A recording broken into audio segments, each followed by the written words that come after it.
All right, I'm Brooke and this is Claire, and we're going to be talking today about asthma.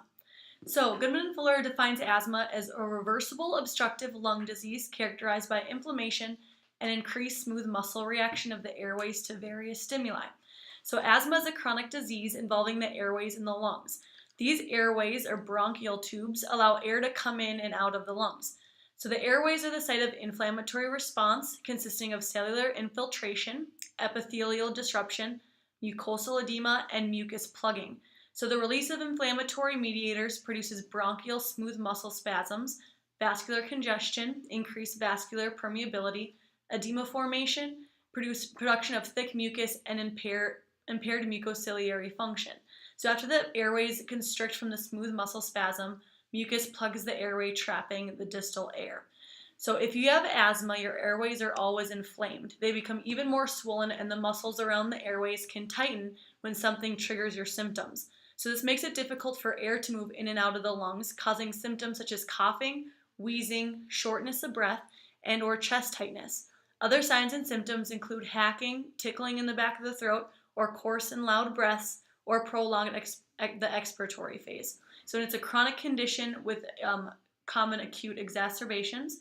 And researchers are also investigating the possibility of neurogenic mechanisms that may contribute to the pathophysiology of asthma. And they're also determining linkages between psychosocial factors and behavioral, neural, and immune processes in the role of asthma. So there's three stages of asthma. You've got mild, where symptoms typically reverse whenever you stop activity. They're going to occur less than 2 times a week, and medication is not usually needed. Then there's moderate.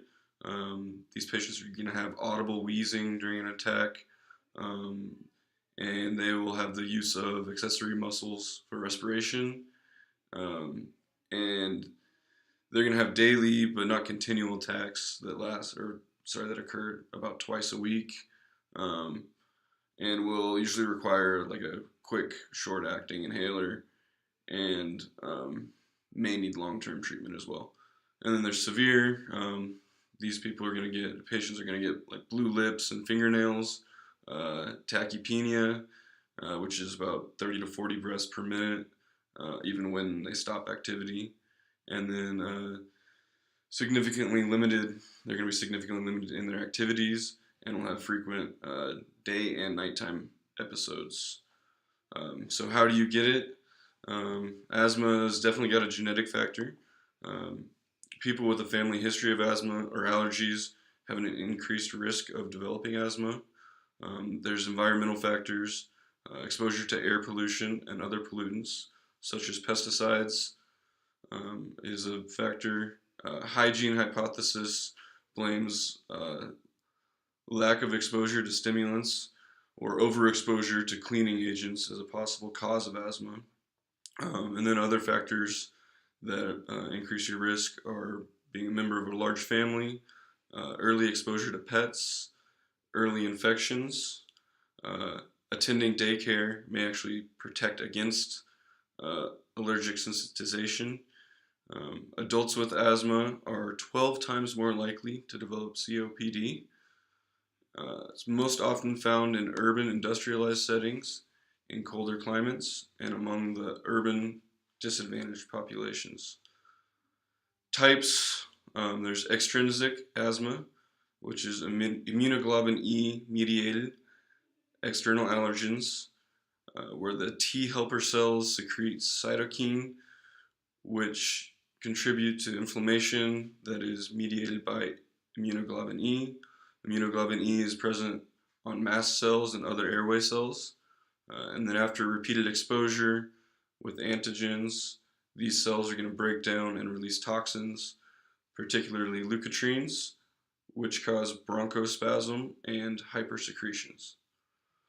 Foods with sulfites, wine, indoor and outdoor pollutants such as exhaust, smoke, pollen, dust, mold, or animal dander are all sources for extrinsic asthma. And then intrinsic asthma, triggers are typically unknown and secondary to respiratory infections. Adult onset asthma is unknown. Exercise-induced asthma is caused by alteration in airway temperatures and humidity. There's also aspirin sensitive, which would be aspirin as well as other NSAIDs. Allergic bronchopulmonary aspergillosis hypersensitivity to Aspergillus species. And then there's occupational asthma, which is from exposure to metal salts like platinum, chrome, nickel. It can also be exposure to antibiotic powder, wood dust, cotton dust, animal protein, smoke inhalation, or it could be latex induced. All right, so the prevalence of asthma, according to the CDC, 7.6% of adults in the United States have asthma, which is about 18.8 million, and 8.4% of children have asthma, which is about 6.2 million. And more than 3,600 people die each year from asthma. And so people with asthma are at risk of developing complications from respiratory infections such as influenza and pneumonia, and that's why it's important for asthma sufferers, especially adults, to get vaccinated annually. And there's also a heavy prevalence on prevention, teaching self-management skills, staying active, and education on this condition are huge in the prevention of asthma. And also identifying irritants for each individual and avoidance strategies so they don't come in contact with those irritants. So medications prescribed for asthma.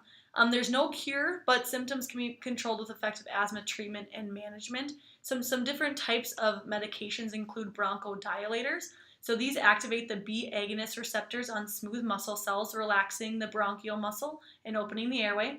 And a metered dose inhaler is the primary route of administration for the bronchodilators. And those are usually taken 20 to 30 minutes before exercise. You also have the long-acting beta agonists. Those are used alongside corticosteroids to open the airways, but should never be prescribed by themselves. An example of a long-acting beta agonist is Symbicort. There's anti-inflammatory agents, which is a corticosteroid. Pulmicort Flexhaler is an example, and it works to dampen the entire immune system response, and they have a preventative action by preventing bronchial inflammation. They can also modify or stop ongoing inflammatory reactions in the airways. Oral and intravenous corticosteroids may be required for acute asthma flare-ups or for severe symptoms. Examples include prednisone and methylprednisone. You also have leukotriene modifiers. An example of that is Singulair. And you can also have short-acting beta agonists. And these are rescue medications that provide a quick relief from the onset of asthma symptoms. They are taken during a flare-up or before exercise is prescribed. And some examples of this type of medication is the popular albuterol or levobuterol. And these medications should not be taken in place of a controller medication and should not be taken more than 2 times per week. So we read a couple articles that we're going to share with you. According to Mike Thomas and Ann Bruton in Breathing Exercises and Asthma, asthma patients have an over-reliance on bronchodilators, and then socioeconomic factors, multimorbidities, and psychological state all have strong and independent associations with asthma outcomes. And the strongest independent predictor of the unpleasantness of breathlessness for a given degree of bronchoconstriction during a challenge test is anxiety. Psychosocial dysfunction is generally found to be up to 6 times as common in people with asthma. Anxiety is a common response to the breathing discomfort experienced during an asthma attack, but excessive anxiety can lead to negative feedback that worsens symptoms. The article focused on breathing retraining techniques that aim to normalize breathing patterns and minimize anxiety.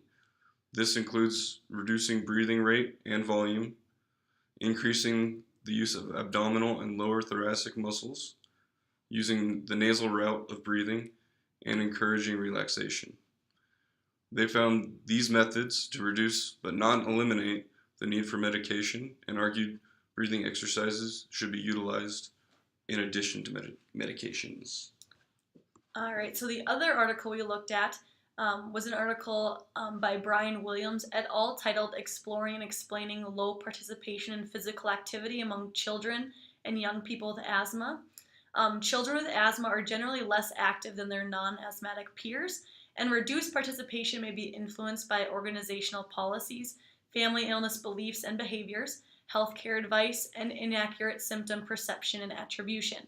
Many young people themselves appear to accept suboptimal control of symptoms and frequently misinterpret healthy shortness of breath on exercising with the symptoms of impending asthma attack.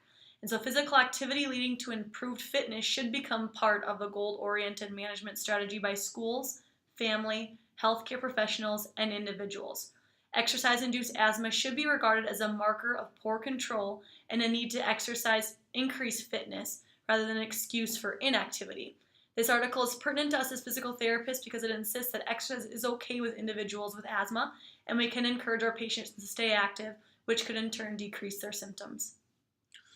So implications for physical therapy and then also diagnosis.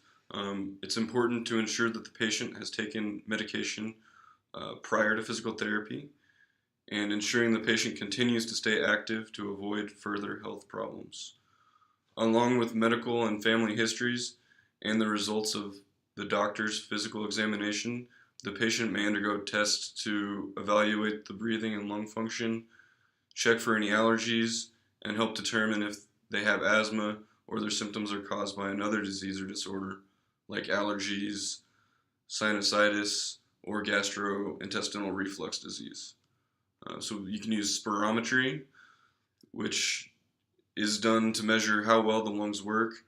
Using a mouthpiece, the patient breathes into the spirometer, which records how much air they can breathe in and out over a set amount of time, and how fast they can breathe air in and out.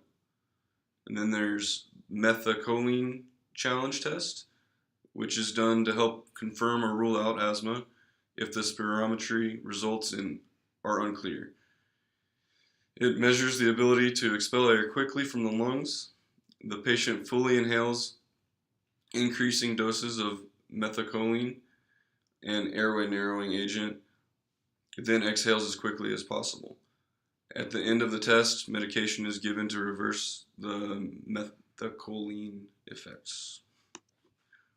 Peak flow meter monitoring assesses the patient's asthma severity, evaluates their response to treatment during an asthma attack, determines if they are a risk for an attack by revealing the worsening lung function, and monitors the effectiveness of the patient's treatment and any need for changes in treatment. Standing up, holding the meter, the patient takes the deepest breath possible, then blows out through a mouthpiece as hard and as fast as possible. The meter readings are recorded and charted over time. And then there's chest x-rays as well, which is done to confirm or rule out asthma or other medical conditions that may be causing the patient's symptoms. This list of diagnostic tests is not exhaustive, but some of the options available to help determine if the patient has asthma. So as a physical therapist, there are times that we may see patients that have asthma. It's important to know their triggers, help them control their symptoms, and educate them on how to handle an asthma attack. We can encourage our patients to stay active and to efficiently and properly handle their symptoms. And asthma is a common condition that is prevalent among the population. It's important that we're familiar with this condition so we can help our patients in the best way possible. Thank you. Thanks.